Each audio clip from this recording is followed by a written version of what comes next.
sua Bíblia em Marcos 8, por favor. Epístola de Marcos, Evangelho segundo Marcos, capítulo 8. Nós leremos hoje à noite do versículo 22 ao 33. Marcos, capítulo 8, versos 22 a 33. Quem é Jesus para você? Quem é o nosso Senhor Jesus?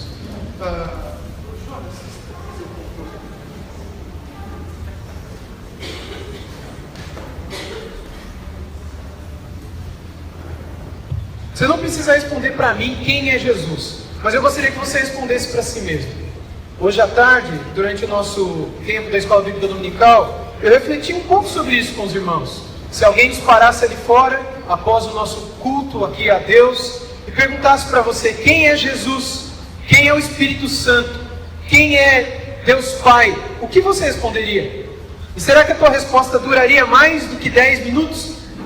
Ou será que você se enrolaria todo para concluir 1 minuto? Porque talvez você não saiba quase nada sobre quem é Jesus. E então, a gente não pode simplesmente achar que Jesus Cristo pode ser resumido a uma palavra, ou a uma frase, ou alguma coisa que nós tenhamos descoberto. Porque Jesus, Ele não só tem algo sobre si que Ele deseja nos ensinar, mas Ele tem algo sobre a sua missão que Ele deseja nos ensinar. Conhecer Jesus é conhecer a sua pessoa e a sua missão. E quando nós falarmos de Jesus para alguém, é importante que nós falemos da pessoa e da missão, porque uma coisa está ligada com a outra. Jesus não pode ser fruto da nossa imaginação. Jesus não pode ser fruto das nossas conclusões pessoais. Tipo, o que um dia alguém nos falou sobre Ele, e a gente guarda no coração e continuamos a reproduzir como se aquilo tivesse sido aprendido nas Escrituras. Não, você ouviu talvez do seu pai, da sua mãe, você ouviu na televisão, você aprendeu numa música evangélica, numa música cristã, e Jesus para você é aquilo ali. Mas se você nunca mergulhou e se aprofundou no que a Bíblia Sagrada fala sobre Jesus de Nazaré, talvez você ainda não o conheceu como Ele deseja que você o conheça. E nessa passagem do Evangelho de Marcos, nós veremos o que o próprio Jesus quis que os seus discípulos soubessem acerca dele. Então vamos ao texto, a partir do versículo 22, Marcos 8, a partir do versículo 22, onde ele nos narra ser Ele o próprio Deus. Diz assim: então chegaram a Betsaida, e lhe trouxeram um cego, rogando-lhe que o tocasse.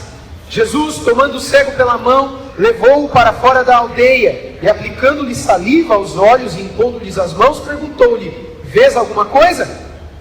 Este, recobrando a vista, respondeu: eu vejo homens, porque como árvores os vejo andando. Então novamente lhe impôs as mãos nos olhos, e ele, passando a ver claramente, ficou restabelecido, e tudo distinguia de modo perfeito.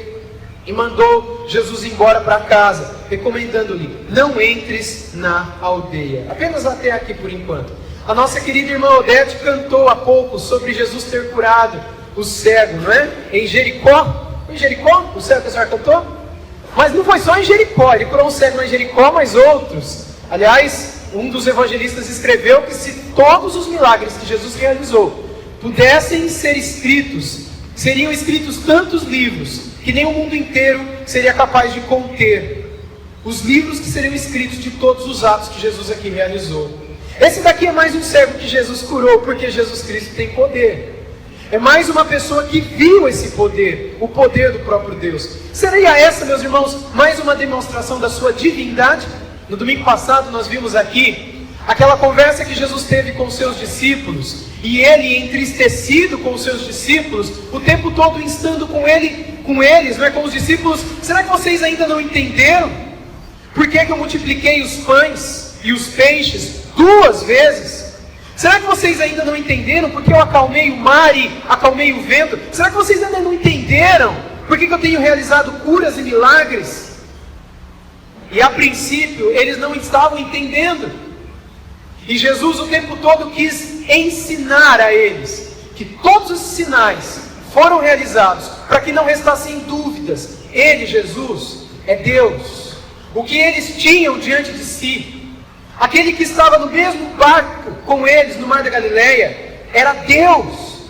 O Deus do Antigo Testamento, A voz que em Gênesis disse, haja luz e houve luz. O Deus que no início de tudo criou os céus e da terra, criou os animais, criou os peixes, as árvores, que fez separação dos continentes, que criou o ser humano. O Deus que tem sustentado o universo, o mundo, o nosso planeta. O Deus criador dos céus e da terra, das coisas visíveis e invisíveis, estava dormindo no barco. Estava ali com um pedaço de pão na mão, multiplicando para que todo mundo pudesse ser alimentado. Estava olhando para a gente, abatida e ferida, e estava mudando a vida dessas pessoas, física e espiritualmente. O próprio Deus estava ali, mas os discípulos demoraram para entender isso. Eles olhavam para Jesus como mais um ser humano. Agora então, depois dessa discussão, na qual Jesus questiona eles no versículo 21, olha o versículo 21 aí na sua Bíblia. Ao que lhes disse Jesus, não compreendeis ainda? Essa pergunta, que foi a pergunta final do sermão da semana passada, é essa. Será que vocês não estão entendendo por que eu estou fazendo tudo isso? Eu não estou multiplicando pão só para encher a barriga dos outros. Eu não estou curando os cegos só para eles poderem agora enxergar e não tropeçarem mais. Eu estou fazendo tudo isso para que vocês creiam, e todos os demais também, que Deus se fez carne, e agora Deus está com vocês, e vocês possam chamá-lo Emanuel, que significa Deus conosco. O verbo de Deus se fez carne. O que é o verbo? A palavra, aquele por meio do qual tudo se fez. Quando você abre Gênesis 1, primeira página da Bíblia, é por meio da palavra que Deus cria tudo. E disse Deus, haja luz, e hageu luz, e houve luz. O tempo todo é pela palavra que Deus vai criando.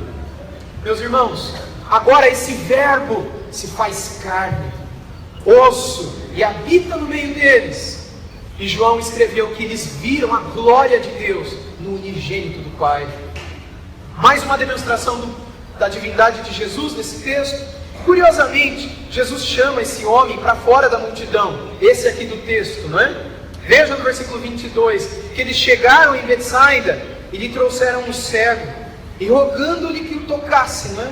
E aí no versículo 23 diz que Jesus tomou ele pela mão.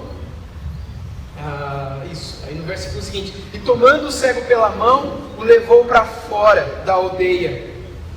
Por que será que Jesus o levou para fora da multidão? Normalmente, os milagres eram feitos no meio da multidão, na vista de todo mundo, porque o milagre era para que todo mundo visse. Não faria sentido fazer um milagre longe de todo mundo, porque o milagre confirmaria que ele é Deus, que ele é o Messias. Uma das coisas profetizadas a respeito do Messias é que ele faria milagres.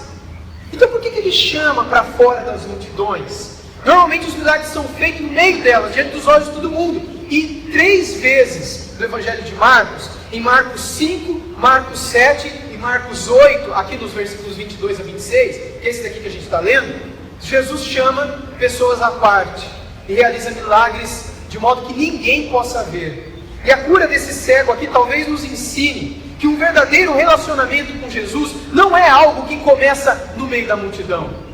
Um verdadeiro relacionamento com Jesus não é algo que possa existir só com a multidão. Naquele tempo era comum que as pessoas imaginassem isso. Você quer achar Jesus? Vai para onde a multidão está. Você quer tocar em Jesus? Esteja no meio da multidão. Jesus parecia pouco pessoal, pouco do indivíduo, pouco do relacionamento íntimo. Eles não sabiam da conversa de Jesus com a mulher samaritana, só ele e ela, no poço de Jacó, que a Odete cantou aqui também. Eles não conheciam a história de Jesus conversando com Nicodemos, um grande líder religioso, fariseu daqueles dias, e que se converteu. Eles não conheciam desses tratos de Jesus no íntimo, na intimidade, e quando conheciam, questionavam.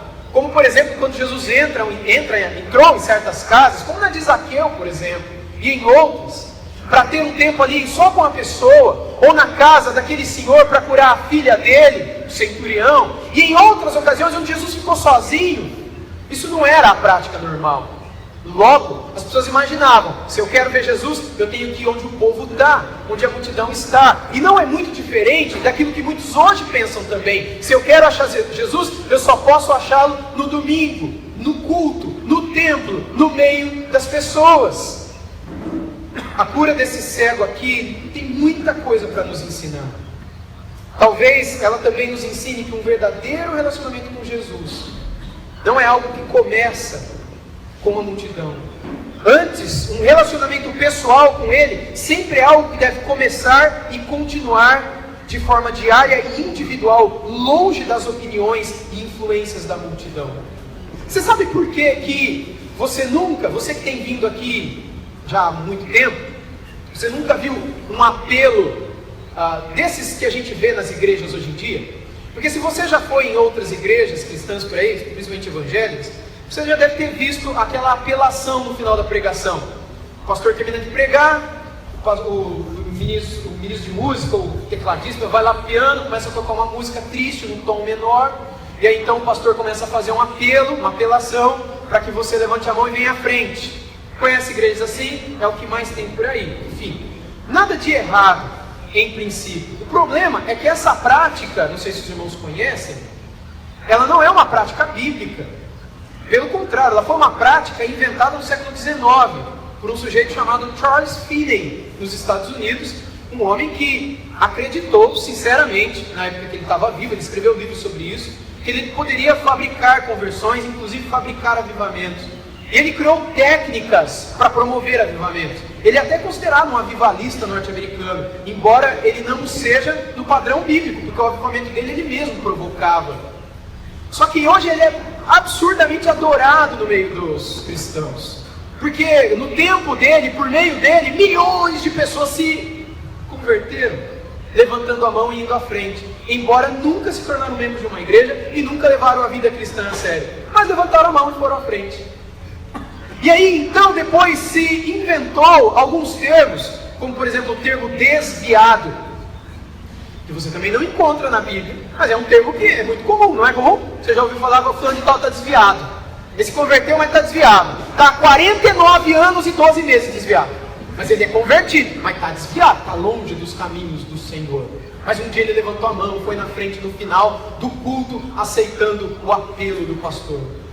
Por que Jesus nunca fez um apelo? Você já se perguntou? Por que os apóstolos nunca fizeram um apelo? Se você ler algum livro de história da igreja, por que ninguém em 1850 anos nunca fez um apelo assim?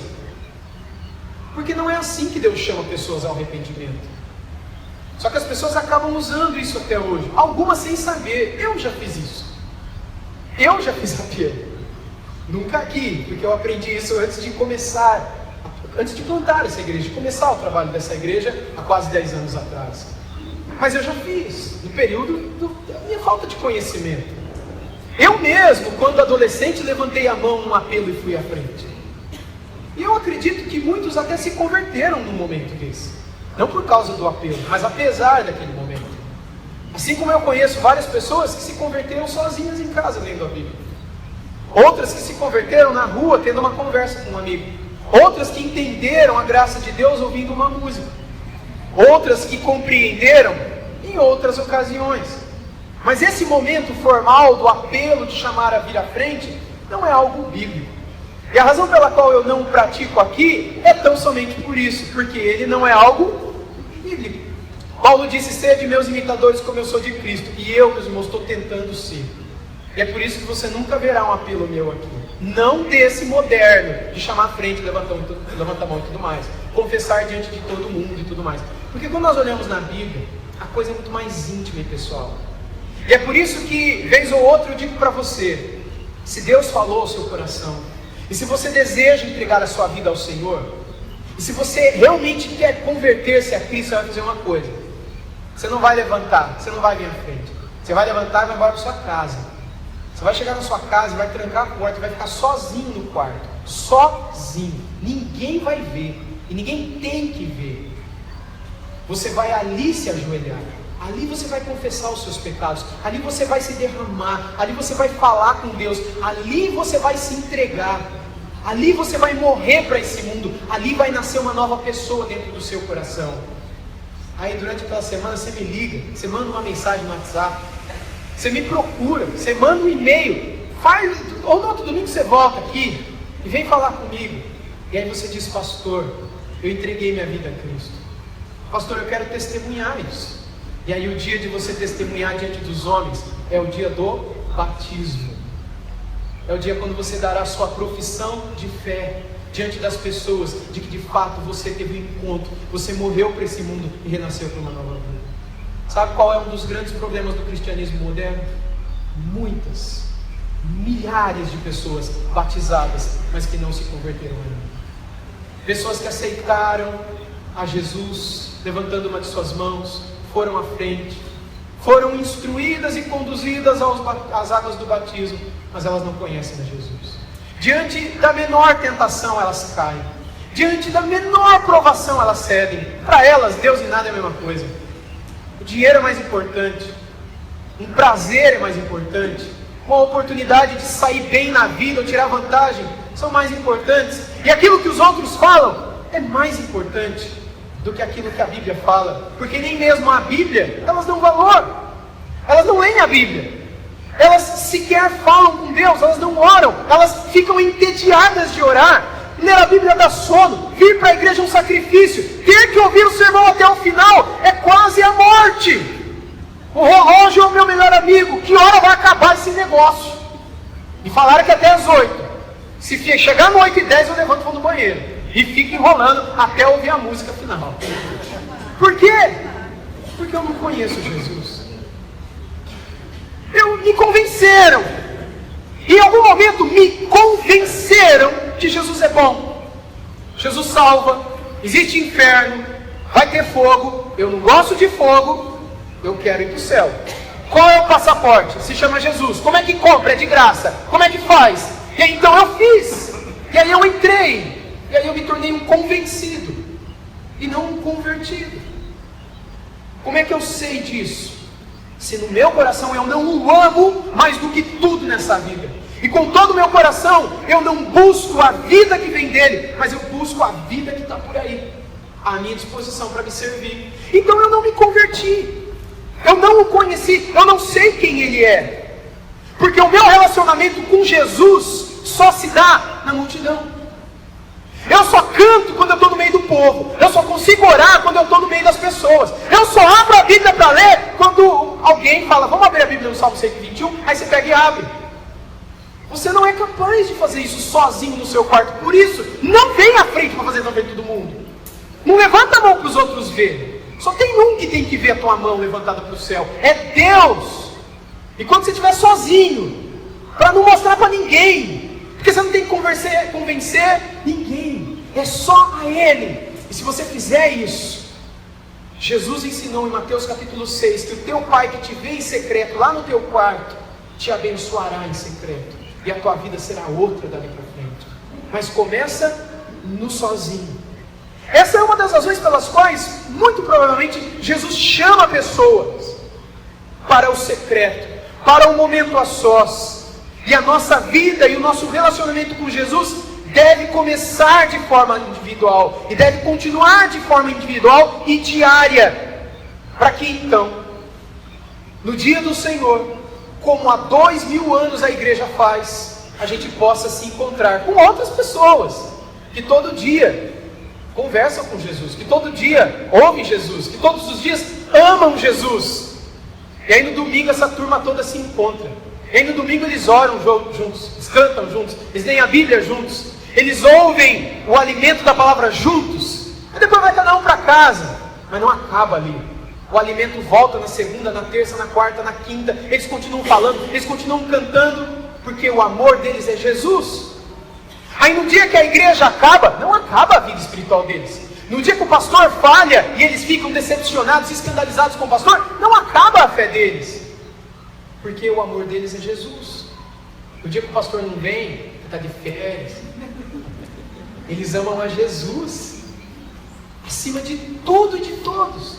O foco, o coração, a alma deles está de tal modo ligada à de Jesus, que para eles o maior prazer do mundo é procurá-lo, é estar com Ele, e é estar onde o povo dele está. Quem é Jesus? Diante da dúvida dos discípulos, com essa cura extraordinária do cego, eu não vou entrar nos pormenores sobre o cuspe, sobre o olho, ele via árvores, Alguns vão elocubrar. Eu só acho que o olho dele ainda estava embaçado com a saliva de Jesus. Aí Jesus limpou e ele viu tudo normal. Enfim, eu não acho que Jesus fez uma cura meia boca para depois terminar de fazer bem feito. Mas Jesus o curou. O ponto é esse, eu não vou entrar nos detalhes dessa cura porque o texto é mais longo. Curiosamente, essa pergunta, quem é Jesus? Que Jesus fez antes de curar esse cego, Jesus volta a fazer depois, a partir do versículo 27, que é onde a gente parou. Vamos ver então, continuando no versículo 27. Então, Jesus e seus discípulos partiram para as aldeias de Cesareia de Filipe, e no caminho perguntou-lhes: quem dizem os homens que eu sou? Irmãos, percebam, Jesus está preocupado com o quê? Ele está querendo saber o que todo mundo está achando dele. Porque, dependendo do que você acha de Jesus, você vai para o céu, você vai para o inferno.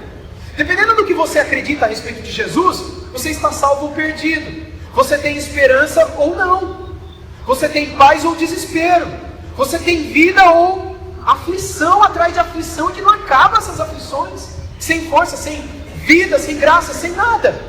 Depende de quem é Jesus. Por isso que o tempo todo ele está perguntando: o que vocês acham de mim? Vocês estão entendendo quem eu sou? O que está todo mundo falando de mim? Que é a pergunta que ele faz agora no 27. 28. E responderam: João Batista, outros Elias, mas outros, alguns dos profetas. Essa é a resposta que estavam dando. E então lhes perguntou: mas e vós, quem dizeis que eu sou? E respondendo Pedro lhe disse: tu és o Cristo. E advertiu-os Jesus de que a ninguém dissessem tal coisa a seu respeito. Irmãos, essa é a mensagem central do Evangelho. A mensagem central é justamente essa: Jesus é o Messias prometido. A palavra Messias, Meshiach, ou Meshiach, é uma palavra hebraica, que significa, em grego é a palavra Christos, e em português é a palavra ungido. Ungido. Significa o quê? Ungido é o ungir, o untar. Você já untou? Aliás, a pessoa que fez os pães untou os pães ficaram muito bons. Só um parênteses aqui, vamos voltar para a pregação. Você unta coisas, faz untar. Untar tem a ver com unção. Era muito comum que nos povos antigos eles untassem ou ungissem alimentos, ou pessoas também, e havia um símbolo disso. Eles pegavam o azeite, que era o principal material usado para ungir coisas ou pessoas, principalmente pessoas, e eles separavam esse azeite. E o azeite, já no Antigo Testamento, ganhou o símbolo do Espírito Santo. Então, quando eles queriam simbolizar que um profeta, um sacerdote ou um rei estava ali debaixo do Espírito de Deus, e que Deus havia derramado o seu Espírito sobre aquela pessoa, e que o Espírito de Deus estava com aquele rei, por exemplo, para ele ser rei do povo de Deus, então o sacerdote levava azeite e simbolicamente derramava azeite sobre a cabeça daquela pessoa, simbolizando que ela foi ungida. Mas aquilo não é só um símbolo. O azeite não deixa de ser azeite, não é? Quando é derramado sobre a cabeça de alguém, é apenas um símbolo. E esse símbolo é muito comum na cultura oriental, hebraica ou judaica. Não significa nada para nós. Por exemplo, se hoje você pegar um azeite e levar numa pizzaria, aquilo lá vai ter o símbolo do quê? Do Espírito Santo? É óbvio que não. Se você pegar o azeite e levar na casa de alguém e derramar em cima de uma motocicleta, aquilo vai ter algum símbolo para ele? É óbvio que não. Você sabe que um tempo atrás, alguns anos atrás, a nossa igreja era no Santa Angelina, eu estava ali, chegou um senhor desesperado, era umas 10h30 da noite, eu estava estudando lá na igreja, eu tinha atendido uma pessoa, a pessoa foi embora, eu estava terminando de fazer um estudo, já era bem tarde da noite, lá no meu gabinete, era na igreja na época. Aí entrou um senhor rápido, eu fiquei super assustado com aquilo, pensei que era um ladrão. Aí ele entrou desesperado e falou: minha esposa está possuída do demônio, meu filho está possuído do demônio, minha filha não está, mas vai ficar. O senhor pode orar?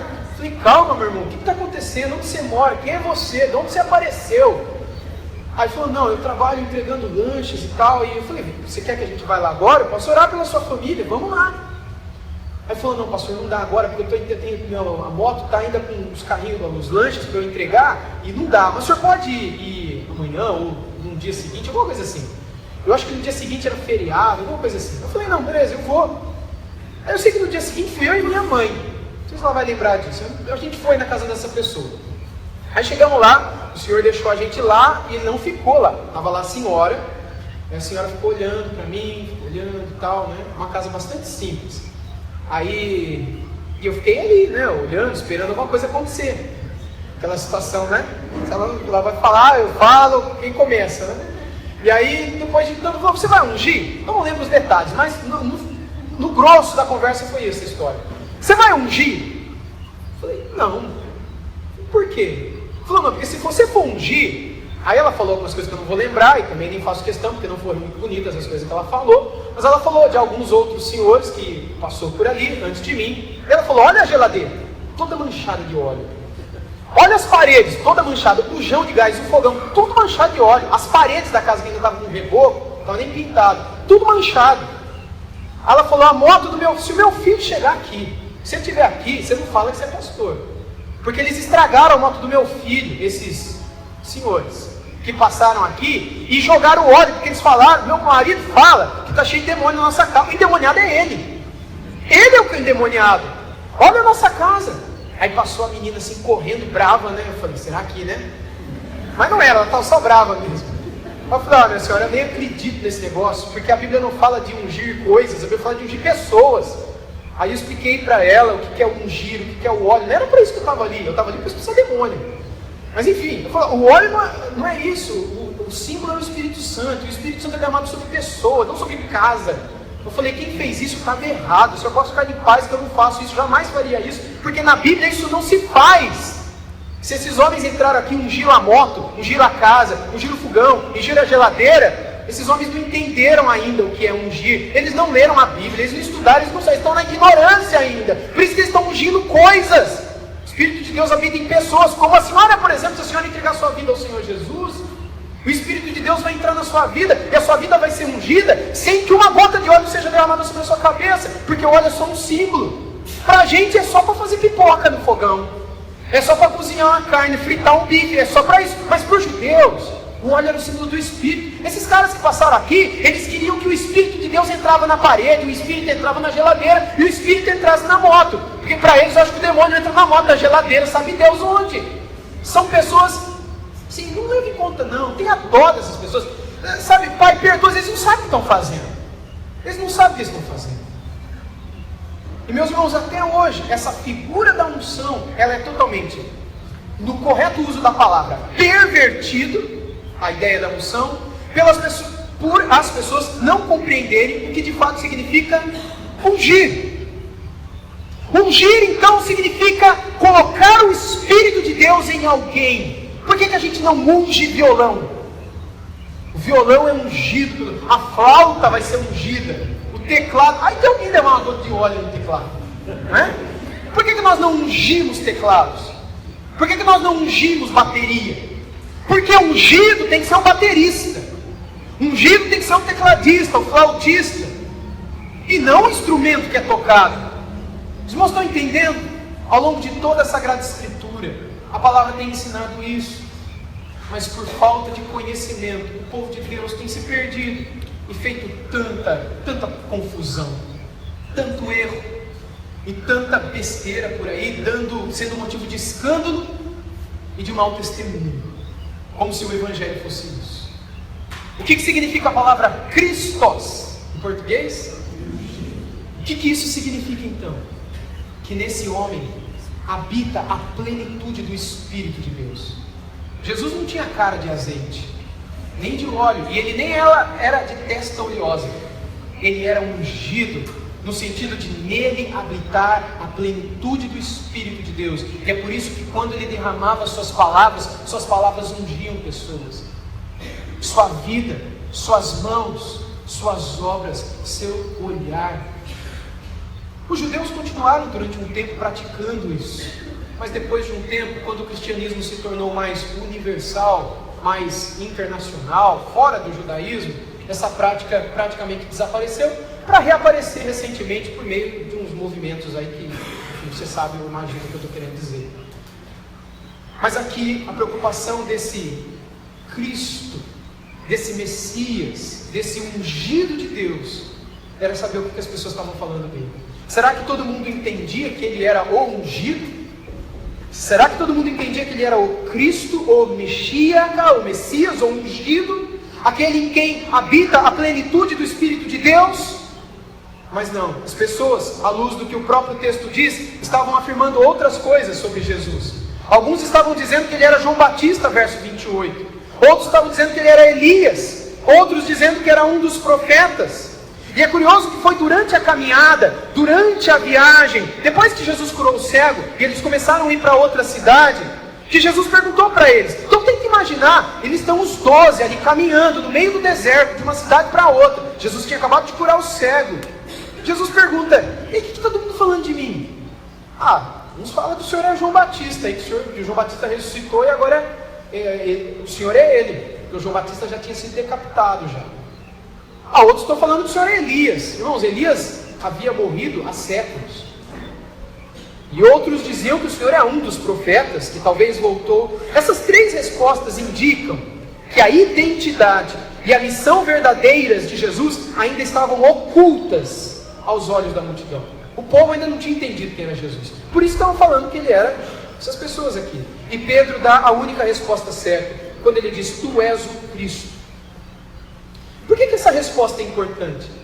Naqueles dias, o Messias, que foi prometido ao rei Davi, parecia, aos olhos de muita gente, como uma figura política, nacionalista, destinada a libertar os judeus da dominação romana. Era esse o Messias que ele esperava. Um Messias político, um líder político, um ditador, um nacionalista, que iria com seus exércitos libertar o povo do domínio romano.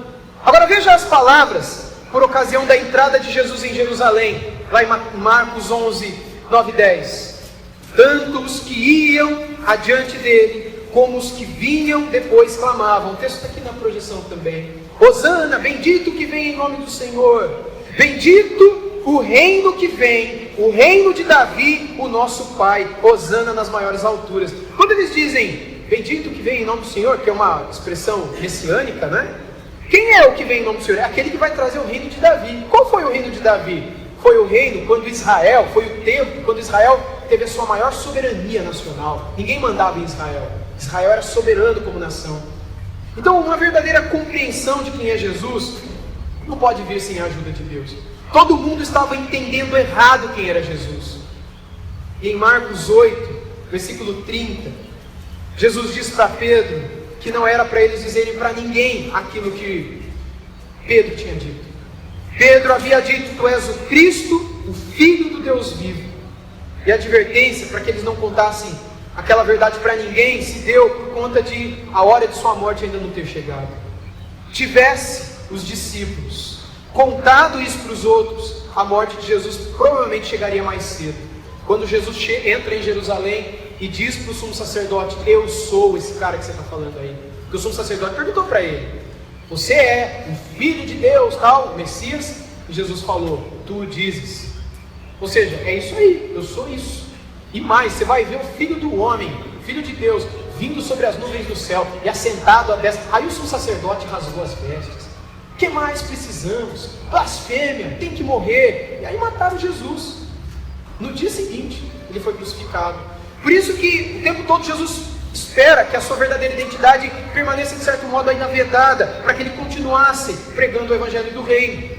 Mas junto dessa recomendação, Jesus também deu mais explicações sobre o que significava ele ser Messias. É interessante que um outro texto, lá de Mateus 16, nós vemos uma declaração um pouco mais profunda.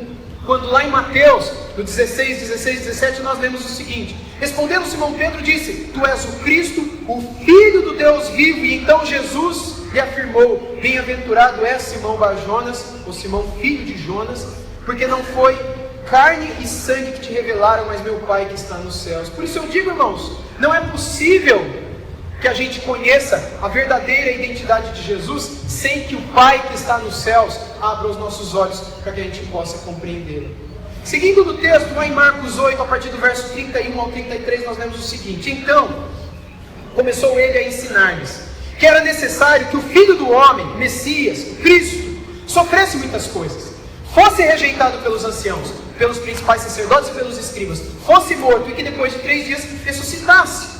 E isto lhes expunha claramente, mas Pedro, chamando-o à parte, começou a reprová-lo. Jesus, porém, voltou-se e, fitando o os seus discípulos, repreendeu a Pedro e disse: arreda, Satanás, porque não cogitas das coisas de Deus, e sim das dos homens. Irmãos, esse último verso é impressionante, né? Se a gente olha para o verso 31, 2 versos antes, veja o que Jesus adianta para os seus discípulos nesse versículo. Jesus afirma: olha, eu vou sofrer, eu vou ser rejeitado pelos principais em Jerusalém, eu vou ser morto, e depois de 3 dias eu vou ressuscitar. Jesus contou tudo o que ia acontecer antes que acontecesse. Não é impressionante que quando acontece, os discípulos ficam todos perdidos? Eles nem lembravam que Jesus ia ressuscitar. Eles ficam até tristes quando Jesus fala que ia morrer, porque eles haviam não prestado atenção, eles não haviam prestado atenção em tudo que Jesus ensinou. É o erro que muitos cometem hoje também. A gente vive tão perto de Jesus, mas porque a gente está no meio da multidão, a gente não presta muita atenção. E aí as coisas passam, e aí a gente sofre. E talvez a gente até mesmo descubra no final que salvos não eram. É curioso que, eu quero já encerrar, Jesus ele se apresenta como sacrifício pelos nossos pecados. No versículo 32, Jesus não contou, aquelas informações, não é?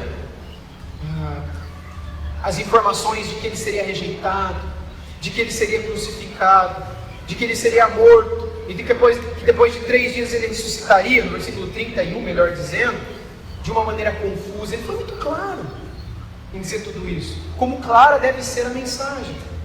Mas no meio da caminhada, o Pedro estragou tudo. Ele chamou Jesus no canto, ao versículo 32, e ele começou a reprovar Jesus. Jesus, para que esse negócio de falar que você vai morrer, falar que vai sofrer, cadê sua autoestima? Sabe, cadê o seu valor de si mesmo? Você é Jesus. E Pedro, irmãos, sei lá, 1 hora antes, havia dado a única resposta certa sobre quem é Jesus. Ele disse: tu és o Cristo, o Filho de Deus vivo. E Jesus fala: não foi carne ou sangue que te revelou. Algum tempo depois, no mesmo dia, Pedro começa a falar: Jesus, para com esse negócio de querer sofrer, para que ir para Jerusalém, para que morrer? Você não vai ressuscitar, porque você não vai morrer. Você não precisa ficar falando essas coisas para nós. Ou seja, a atitude de Pedro, o que Jesus fala para ele? Ele já viu o que Jesus falou, né? Arreda, Satanás. Já pensou? Enfim, Jesus não estava falando para Pedro, Jesus estava falando para Satanás. Aqui muita gente também conjectura, dizendo que Pedro estava possuído pelo diabo. Onde é que o texto diz que Pedro estava possuído? Eu não encontrei em nenhum lugar falando. Jesus está falando com Satanás ou está falando com Pedro? Com quem que Jesus está falando, irmãos? Com Satanás. Só que o Satanás estava ali falando na orelha de Pedro. Satanás, de alguma maneira, estava usando a fraqueza de Pedro. Satanás não pode tocar naqueles que estão com Jesus, mas Satanás pode zoar na tua orelha, tal como um pernilongo, fazendo com que você tenha atitudes que você não teria se você não desse ouvidos a isso que está te tentando. Mesmo você tendo entregue a tua vida a Jesus, é possível que Satanás te tente? Você já passou alguma tentação na sua vida? Você é tentado? De onde vem essa tentação? Você sabe que ela vem de dentro de você e vem de fora de você, da carne, do diabo e do mundo, mas do diabo também. O desejo de Jesus aqui era livrar Pedro disso e conscientizá-lo de que ele estava dando ouvido para o diabo. A atitude de Pedro era diabólica, ou seja, era de alguém que não queria a redenção. Ele não queria que Jesus fosse até o final e servisse como sacrifício de salvação. Irmãos, é impressionante o fato de que, se esse sacrifício não se concretizasse, toda a obra de Cristo por nós não teria o seu efeito. E como diz o ditado popular, né, de boas intenções do inferno está cheio. Pedro só queria que Jesus não sofresse. Pedro tinha uma boa intenção. Aos olhos humanos, a intenção de Pedro era boa. Sabe, uma pessoa boa, que está com uma boa intenção no coração. Mas se as boas intenções se colocarem no lugar da vontade de Deus, elas se tornam péssimas intenções, porque elas nos condenam. Elas nos condenarão. Você não pode seguir as boas intenções do seu coração. Pelo contrário, você deve olhar para Cristo, você deve entregar-se a Cristo. Os seus ouvidos, a tua atenção, tua alma, o tempo todo devem estar postos em Jesus, e não no que os outros dizem, não o que o diabo coloca na tua cabeça. Quem é Jesus para você? Deve ser aquilo que você aprendeu nas Sagradas Escrituras. Não deve ser aquilo que o mundo diz. A quem você deve seguir? Ao Cristo apresentado pela palavra de Deus. Porque se você não segui-lo, você seguirá qualquer outra coisa. E se a minha atitude e a tua atitude não tem sido a de alguém que segue a esse Jesus, irmãos, a gente precisa se converter. A gente precisa dobrar o joelho. A gente tem que ir para casa, ficar sozinho. Espera todo mundo dormir, acorda mais cedo. Ou vai para a praça. Chorar e dizer: Deus, me salva. Deus, deixa eu te conhecer. Deixa eu te conhecer sozinho, não com a minha mãe do lado, não com meu pai, não com minha esposa, não. Só eu e o Senhor. Porque domingo que vem eu quero voltar e eu quero te adorar. Eu não quero ficar olhando no Facebook, no WhatsApp. Eu não quero ficar olhando para quem está do meu lado. Eu não quero ficar reparando na roupa, no corpo, na música, no vento, no barulho. Eu quero te ver, Jesus. Porque domingo passado eu estava no culto, e eu olhei no celular, em vez de eu desligar, pôr no modo avião, fazer qualquer outra coisa com essa porcaria, porque meu coração não está no Senhor Jesus, e eu não quero mentir mais para mim. Chega! Eu não quero me enganar. Basta o diabo que quer me destruir, mas eu, que não separo um minuto da minha semana para ti, e eu venho para o culto para ficar no WhatsApp. Senhor Jesus, me salva de mim. Me salva do meu dedo, me salva do meu olho, me salva de mim, me salva do diabo, me salva da minha carne, me salva desse mundo, para que eu seja teu e nada em mim queira outra coisa além de o Senhor. Eu quero concluir, meus irmãos, dizendo o seguinte: quem é Jesus para você? Jesus não pode ser fruto da sua imaginação. Você não pode tirar conclusões pessoais. Você não pode aprender de Jesus no WhatsApp. Você não pode aprender de Jesus no Facebook. Você não pode aprender de Jesus no YouTube. Você não pode aprender de Jesus em qualquer lugar que seja. Você precisa abrir a Bíblia. Você precisa ouvir a Bíblia. Você precisa cantar a Bíblia. Você precisa ver a Bíblia, para que depois você possa viver o que ela ensina. Aqueles que me amam são aqueles que obedecem aos meus mandamentos. Quem é o que me ama?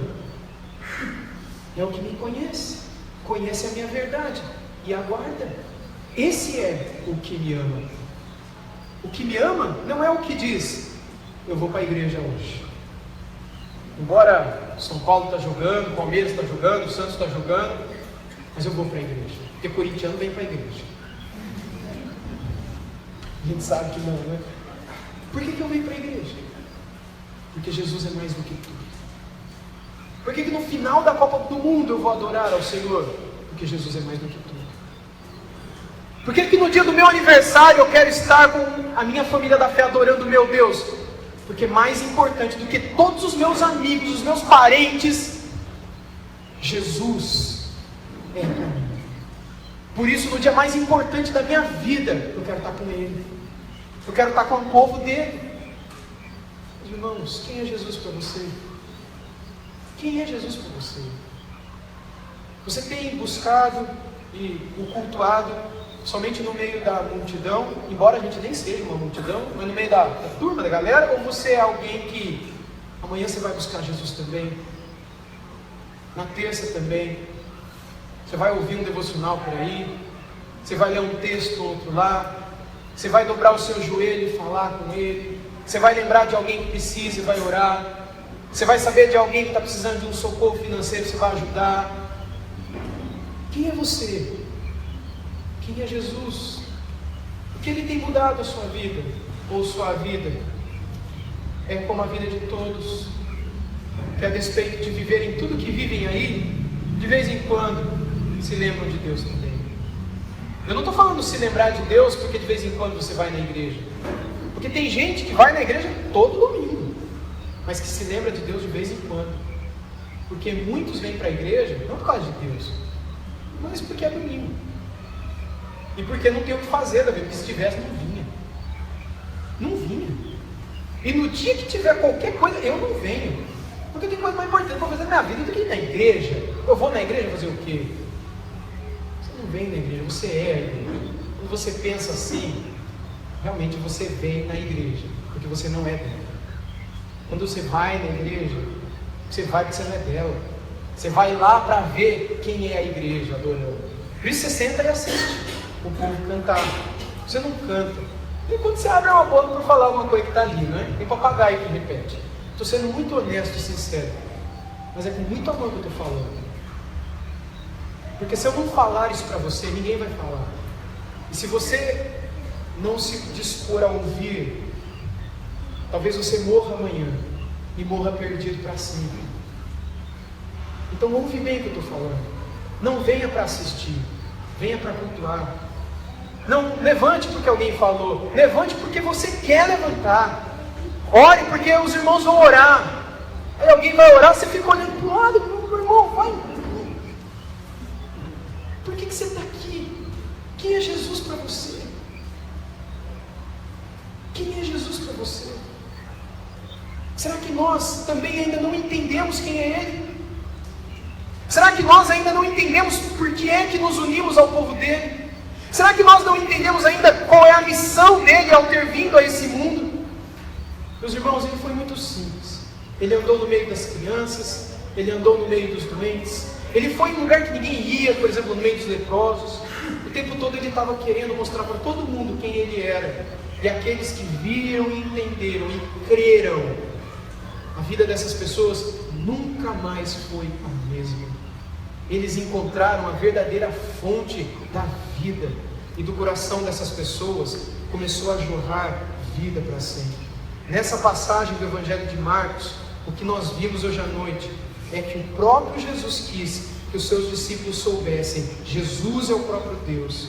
Jesus quis que os seus discípulos entendessem a sua identidade. Jesus quis que os seus discípulos soubessem por que ele veio, por que ele morreu, por que ele ressuscitou. Você sabe de tudo isso? Se não, você ainda não conhece Jesus. Se você não sabe quem ele é, por que ele veio, por que ele morreu, por que é que ele ressuscitou, se você não entende, talvez você ainda não conheceu. Isso não é um julgamento, isso é um convite. Conheça, venha, abra os olhos, estrale os dedos, abra o livro, mergulhe no Evangelho, e você verá a vida diante de você. Você não conseguirá sair mais de lá. O coração de tudo isso: ressurreição, morte, cruz, o nascimento virginal do nosso Salvador Jesus, a sua missão, a sua completa divindade, e o propósito dele ao ter vindo a esse mundo nos salvar, se chama Evangelho. E essa é a mensagem que pode mudar a sua vida para sempre. Só tem uma coisa que pode mudar a tua vida para sempre. Não é o dinheiro, não é um novo emprego, não é um novo casamento, não é filhos, não são filhos, não é um namoro, não é passar na faculdade, no vestibular, não é convencer os seus pais que eles te liberem para fazer uma coisa que você quer muito fazer e que eles não te deixam. A verdadeira fonte da felicidade está diante de você, na pessoa de Jesus. E se você o conhecer, sua vida será mudada, você será outro, e você será capaz de dizer como Pedro, para quem quer que pergunte acerca dele aí fora, quem ele é. E aí então você não o buscará mais apenas junto dos outros no domingo, tal como muitos o fizeram, mas será a tua alegria procurá-lo durante a semana. Você não vai ser como aqueles 9 leprosos que, sendo curados por ele, foram embora para casa para curtir a vida, porque eles receberam o que eles queriam. Você vai voltar como aquele único dos 10 para adorar Jesus. Gente, todo mundo ora ou pede oração. A gente tem um grupo de intercessão aqui na igreja. A gente recebe todo dia ali pedidos que vêm de todos os lados. Gente da igreja, gente fora da igreja, gente que nem crê em Deus, mas que alguém pede para a gente orar por eles. E a gente ora. E, meus irmãos, às vezes Deus responde favoravelmente às nossas orações. Deus sempre responde. Às vezes do jeito que a gente quer, às vezes do jeito que Ele quer. E é sempre melhor a resposta de Deus. Mas é impressionante que quando a gente pede do jeito que a pessoa pediu para a gente pedir, e Deus responde, A gente nunca mais fica sabendo da vida da pessoa. Sabe por quê? Porque ela já recebeu o que ela queria. Sabe o que ela queria? Ela queria a cura. Ela queria uma bênção. Ela queria um emprego. Ela queria que o casamento dela fosse restaurado. Só isso. Ela não quer Jesus. Ela queria aquilo que ela pediu. Se você tem sido assim até aqui, entenda, você tem adorado coisas. Você tem idolatrado bênçãos. Se as tuas orações são constantemente: Senhor, me dá isso, Senhor, me dá aquilo, Senhor, faça isso, Senhor, faça aquilo. Você busca, não Jesus, você busca as bênçãos de Jesus. E o nome disso é idolatria. E a Bíblia diz que os idólatras não entrarão no reino dos céus. Jesus tem que ser mais do que as bênçãos. Jesus tem que ser mais do que as coisas, mais do que a cura, mais do que a vida, mais do que a morte, mais do que o dinheiro, mais do que tudo. Porque se Ele não for, talvez você ainda não o conheça. Você conhece Jesus? Por que você veio aqui hoje à noite? Como é que está seu celular aí? O que você vai fazer amanhã? Você tem uma agenda com Deus amanhã? Ou isso é, se der tempo, o que é mais importante para você? Eu peço a Deus que essas perguntas fiquem na tua cabeça ao longo dessa semana. E eu peço em nome de Jesus. Vamos orar. Senhor, obrigado por essa pergunta que Jesus fez aos discípulos dele, e que nós sabemos que não foram plenamente respondidas, mas que ficaram no ar. A maneira como a vida deles terminou responde a resposta que eles poderiam dar quando Jesus fez a pergunta. Assim como hoje também eu não quero ouvir a resposta que ninguém aqui eventualmente queira dar, mas o Senhor conhece quem é o teu filho para cada um de nós. E eu oro a Ti para que, por meio do Teu Espírito Santo, possa ser soprado na alma e no coração de cada um aqui presente fogo do Teu Espírito, vida da Tua presença, brasa do Teu altar, que possa acender em nós um fervor que nos leve à adoração, um fervor que nos leve à compreensão de que nada é maior para nós do que o Senhor. Não deixe que o nosso coração te divida com outras coisas. Não deixe, Senhor, que essa negligência que a gente mantém até aqui continue. Confessamos a nossa negligência na oração, negligência em ouvir a Tua voz pela Tua palavra, pelos estudos, pelas pregações. Confessamos a nossa negligência em estar com aqueles que são do Senhor e são nossos irmãos. Confessamos, ó Deus, que temos estado tão distantes do Ti, do Senhor, que apesar do Seu amor ser tão grande por nós, o nosso amor é tão pequeno, é tão frágil. Senhor, fortaleça o nosso amor, acenda o nosso amor, tal como uma vela possa se tornar uma fogueira. Sopre, porque pelo Teu sopro esse fogo pode crescer, e esse amor pode aumentar, e os nossos olhos podem brilhar pela pessoa bendita do Teu Filho, mais do que ele brilha pelo pecado e pelas coisas desta vida. Senhor, a vida não vem por esta pregação, a vida não vem por este culto, a vida não vem por esta igreja, a vida vem pelo Teu Espírito. Por isso sopre, por isso aviva a Tua igreja, aviva a Tua obra nos nossos corações, desperta-nos para que Te amemos com todo o nosso coração, com toda a nossa força, com toda a nossa alma, com todo o nosso entendimento. Em nome de Jesus. Vamos terminar.